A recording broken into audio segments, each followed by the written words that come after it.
한 주간 전 세계 곳곳에서 일어난 주요 이슈들 정리해보는 시간이죠. 동의대 아시아개발연구소장 김태원 교수 전화 연결합니다. 교수님 안녕하십니까? 예, 안녕하세요. 네, 먼저 필리핀 이야기부터 좀 시작을 해볼 텐데요. 시진핑 중국 주석과 정상회담을 가진 두테르테 필리핀 대통령이 미국과 관계를 끊고 대신 중국과 잘 지내보겠다.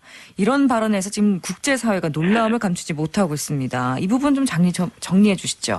예, 아시다시피 중국하고 필리핀은 남진아해 여러 섬들에서 영유권을 놓고 첨예하게 갈등하는 대표적인 국가입니다. 그래서 두테르테 대통령이 막 취임한 지난 여름 7월 12일에 네덜란드 헤이그에 본부를 둔 국제상설중재재판소가 중국과 필리핀의 남중국해 분쟁에 대해서 필리핀의 손을 들어주는 결정을 했어요. 네. 그 후에 중국은 이를 받아들일 수 없다고 공식적으로 천명하고 또 전투기를 동원한 아주 무력 시위성 그런 성격이 강한 그런 군사훈련을 분쟁 해역에서 하고 그래가지고 상당히 긴장이 고조됐었는데요.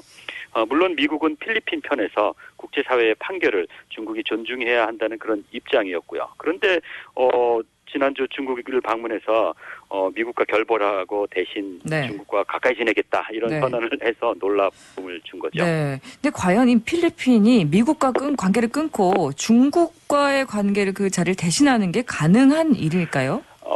국제사회에서 절대로 가능하거나 절대로 불가능하거나 그런 건 없습니다. 모두 다 상대적인 개념이고 또 가능성은 항상 열려 있는데요. 기본적으로 두테르테 대통령은 상당히 반미 성향이 강한 대통령이고요. 네.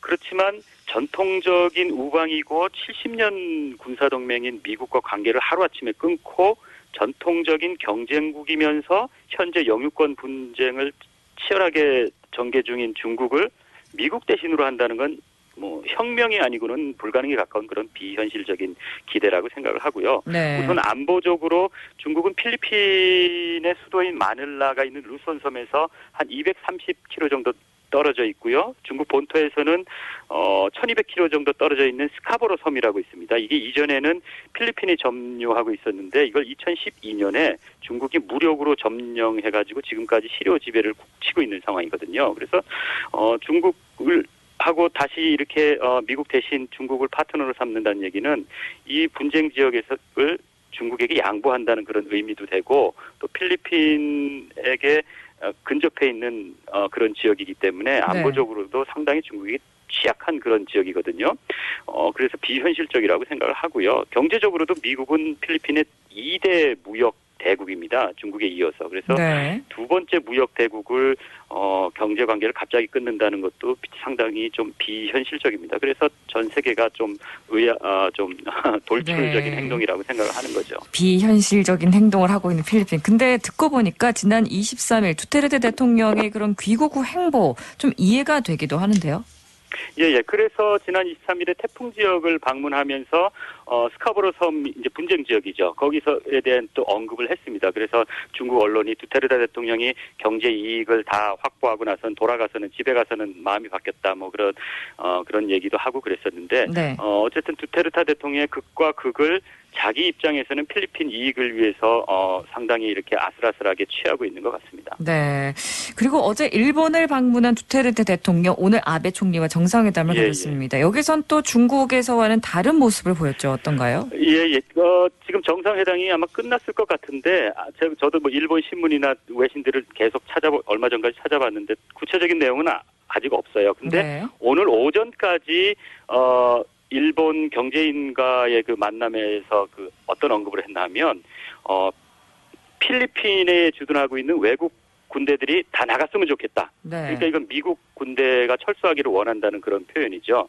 그런 표현을 했고 그런 반면에 또 일본으로 출국하기 직전에 일본 언론사들과의 그 인터뷰에서는 또 다른 이야기들을 했거든요. 그리고 또 오늘 일본에서의 또 경제인들과의 어떤 그런 만남에서는 또 어떤 얘기를 했냐면 중국에 방문해서 얘기하고 이런 것들은 다 경제적인 방문이고 그런 거지 안보적인 거하고는 전혀 상관이 없다 이런 얘기들을 했습니다. 그래서 좀 얘기가 왔다 갔다 하는 것 같은데 제가 정리를 해보면 아무래도 두테르테 대통령의 개성이 강하기 때문에 기본적으로 반미 성향이 강하기 때문에 미국에 대한 불만을 상당히 직설적으로 표현을 함으로써 중국을 유혹해서 네. 중국으로부터 경제 지원을 충분히 받고 그리고 또 일본에 대해서는 대중국 공조를 강조하면서 또 경제 지원을 얻으려는 그런 속셈인 것 같은데 네. 뭐 미국이나 중국, 일본들도 다 생각이 있을 텐데 얼마만큼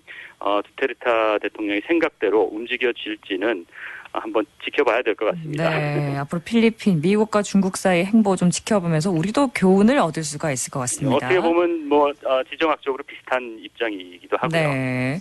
그리고 교수님 또 어제가 독도의 날이었습니다. 네. 지금 뭐 독도의 날보다 더 긴급한 사건들이 많이 터져 보니까 많은 네, 분들이 네. 모르고 넘어가셨는데 이 논란이 좀 있어요. 어떤 논란인지 좀 간략하게 마지막에 예, 이건 정리해 독도의 주시죠. 날은 사실은 우리나라의 공식적인 날은 아니고요. 네. 이제 독도의 날을 정하자는 그런 이야기가 있는 거고 이거는 2005년에 3월 16일 일본 지방정부인 시마네현 의회가 조례로 다케시마 날을 정하고 그거에 대한 이제 우리도 대응을 해서 우리도 독도의 날을 정해야 된다는 그런 의도인데 네. 이게 좀 장단점들이 있습니다. 한편에서는 독도의 날을 기념하기도 하지만 또 다른 편에서는 독도의 날을 이제 정하면 일본이 정한 다케시마의 날보다 후에 기념하기 때문에 세계인이 볼 때는 한국이 오히려 일본에 네. 뒷북치면서 독도를 주장하는 그런 모습으로 비춰질 수 네. 있다고 네. 신중을 기해야 된다는 그런 여론도 있습니다. 그렇군요. 독도의 날 참 어떻게 하는 것이 좋은지 우리가 좀 신중하게 생각해 봐야겠습니다. 오늘 말씀 여기까지 듣겠습니다. 감사합니다. 예, 감사합니다. 네, 부산은 지금 저희는 내일도 오후 5시 10분에 다시 찾아뵙겠습니다. 지금까지 아나운서 이지연이었습니다. 감사합니다.